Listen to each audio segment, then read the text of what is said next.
e tulale aso para nga whāluanu. Lei se whasamua eu e liu le matangi tautau e mawai fo i le sau mai maua pea tafa te tele ata o le tae au fo ai ole la e le mawhai o na motu na ngona whaangi e tio o le vi inga o le atua e langi ina o lolo whaiwa o le au whātua tua a wā o le mea mori e le lilo le ai e tū i lunga tunu o maua mani mori i lunga o le tū unga la mepa a whapēnanga luunga le le unga e Fuatino ina ai i le alofa moni leo ua pāi nei le male ai malo le talele ma ua no fufala i nei le ai lua pei o le tala le talofonga ua mafua ai o na tō pue le anganga whawhetai ai abe ia lo o leo whaatau waa e whai mafafonga kau moli o le urunga li i fau i le pa ia o le wala aulia ua mafua ai ona awhiwhio mai i le nei asu whawhetai le pa ia o ainga ngalua malo whawhetai o moli le anganga whawhetai tele i lau susunga i le whai whaapo i ponga whawhetai a whiwhio mai matutala mai a au. Yo, thanks on behalf of everyone in Sydney. Just want to say congratulations for finally tying the knot. I know we had countless times when we had each other's friends, but our attitude to the end. God bless. Ala tai popon tan mau maupu ya sa fau ya fio mai ma tala mai au se eu tau sa awale le gata idea ya ka pe foi ya la inga sa tuala ya la tau tama ya mo tia ya maupu ya te o moema fio mai tala mai au sa anga le nei ta mai tai vai poi po mai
o te whamalo ati o la wai mai, o te loe tele o totoangia. A ua mawalunga, mamata o whienei aso, o na lo tala a mai. Mo leo a sola lau kamale.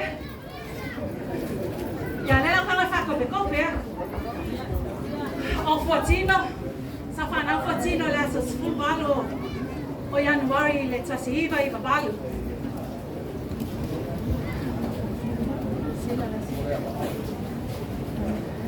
I le lai titi mai a Fuatino. Sa moai o na o ina Fuatino le. I le aonga a mata si o mata o afianga wa yala. Sa whawhailele ai a si o mata o tamama tua i a lotu. Wele maane. Ele mawhai o na ngalo le sia so na alo e Fuatino le ahonga. O Fuatino ma la wina sa ia in preschool lea. I le taimina o le tobu o la tausanga o le whao tausanga. O Fuatino e le se tangata tautala. Ai o te loa la taili Fuatino fefe ia.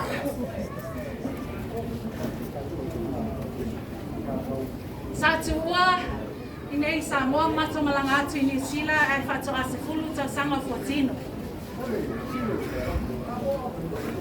Mato atu i New Zealand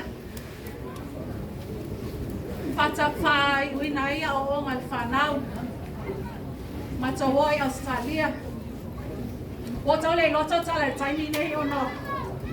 O lau loto o lau pele lea. E pele o masa whahau ko even ma whahau. Ai pele ai a maua le loto a Fuatino. Te lei o le mena whai e Fuatino le mato ainga. E lona lua Fuatino le whanau.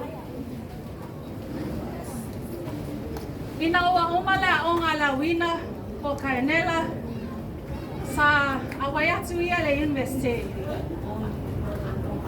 O oi i Australia, ele entitled ka mai ki student loans. Because they're already 18. Ngā o lalo ai primary school up to high school. When you go to university, you're not allowed. E ke le entitled for a student loan. O le pālenga ngā whai e Fuatino, our second child. Fiafia Fuatino pe ala continue le inveske.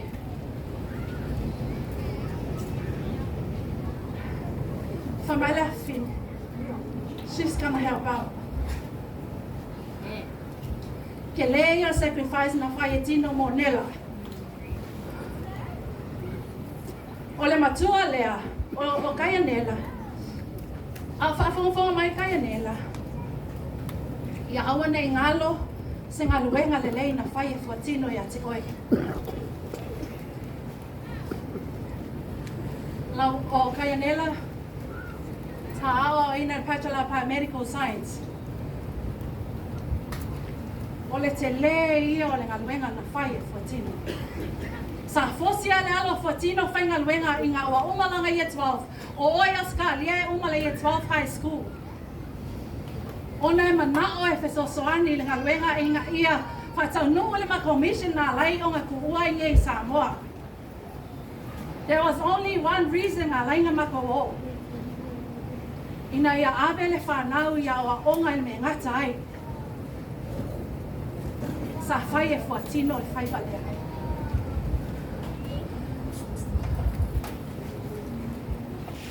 Alu ale a onga makua.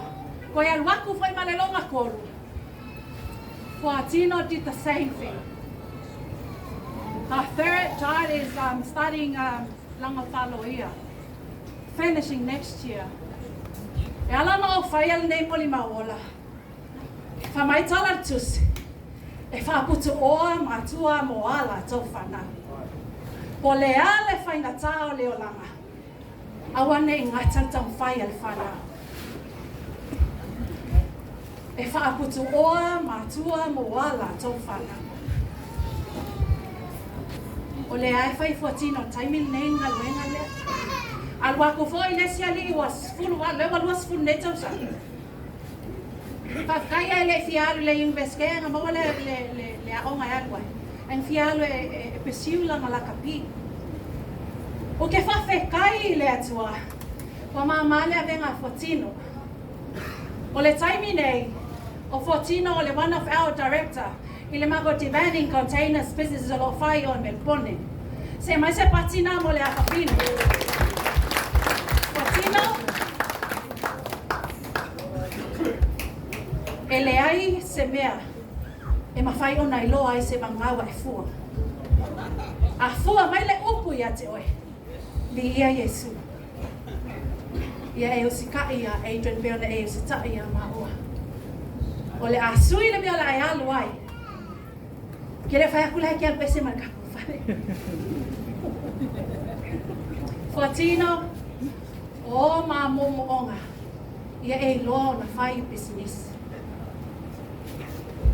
E iei mea alofa le atua ia te oe. Awa e te mana atu whaatau waa ia te oe.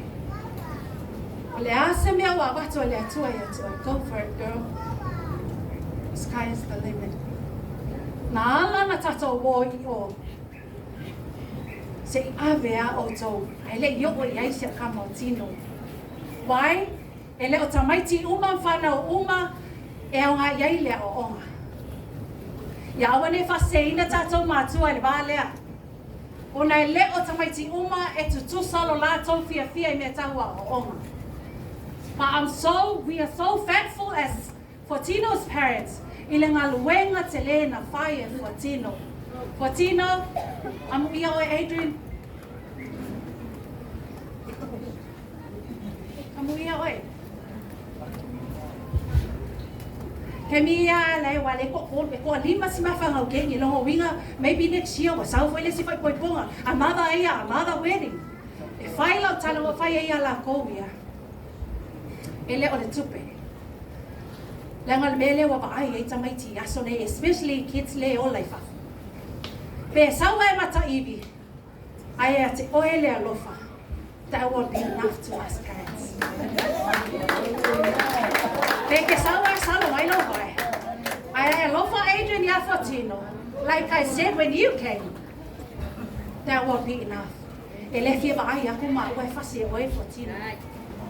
So se kama loa ka wa fasi lang ko lua. There's no backbone, to be honest. Ele é situação. Ele vai foi wa fasi. Ele kama Fuatino. So that means, Adrian, you should dearly love Fuatino. E pei o na malo lofa I le afa fine. Ia o se moli mau pu'ule na Fuatino, sky is the limit. O le ale pisinisi wa watu ia te oi. Go for it, girl. Ia whamanu ia tele le atua loa inga. O no Yesu le lei, whawhetai. Ta lofa. God is good. All the time. All the time. God is good. Amen. Ora lo fanau le tua o fai fata ne yaso. Amen. Wana le se ora lo fole tua. Ia tatu tio mai tatu fo yo timunga. Amen. Ia la fese o mapupu mo ne atali. O Adrian sa fanau ile asoiba o aukuso ile tasiiba I batol. Na wafai po ipo matamale tasi iba iba lua ya ai mawai lori tama matua le Adrian. Amen. Ya o echane matua e tolu fanau. Papeyo na samu aile le MC. Ya o Joseph na ta sanga echane fai po ipo ai. Ale Joseph foi na ta sanga le tama. Sama fa pa ia ina ifo. Amen. Ya atolu wa awala le tu. Amen. Praise the Lord. Na whanau e tuene ile asoiva o aukuso tasiiva I watolu. Tolu ma whanau o Adrian, TJ, ia maseu tamate ine lai, ele o mawhai na au ai mai, o na o lunga o ngaruenga. Amen. Adrian, awana I whatau maa pe, le mea le sawhai. O lau tautonga na whai a tino ai tu. E ke le tautoa I le tua ia mam, ma dad. Na e tautoa I le tua ina ia wa ai le tino. Ai e te alofa ia maua o matua. Amen. O Adrian sa onga mai New Zealand. Mai lava le primary school. Se ia o I le Tangaroa College in New Zealand. O Adrian sa taple English. Amen. Na oma lole Tangaroa College, kaya tulo ya Adrian. E ape ano faile university. Ai ina ua pape na ona tape na mato ai nga mai nei Australia. Ele fia sa Adrian.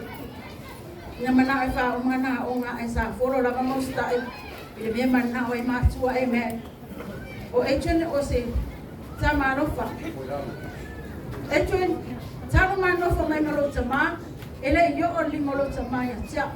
Mea foi na le no mata nana tele o te minuta mati nana I vai luta ma e etu le vai e etu la vale na wema e sa sia ya mane ma fa nau e fa pe na lo lo fa ya tino ye sa pa sa fa ya o la mana mea Na e tau toa ile tua taus. Pare wha maoni a te. Awana i oro li mai ati. Ia wha mai le lua ai kai le rofa. Wha mai le tua. A mata atu nei. Se o le wha mai. Adrian. Sa no foi feite au e fia no foi feite au. Se o for pele feite au ne matiti. E fia no foi feite au.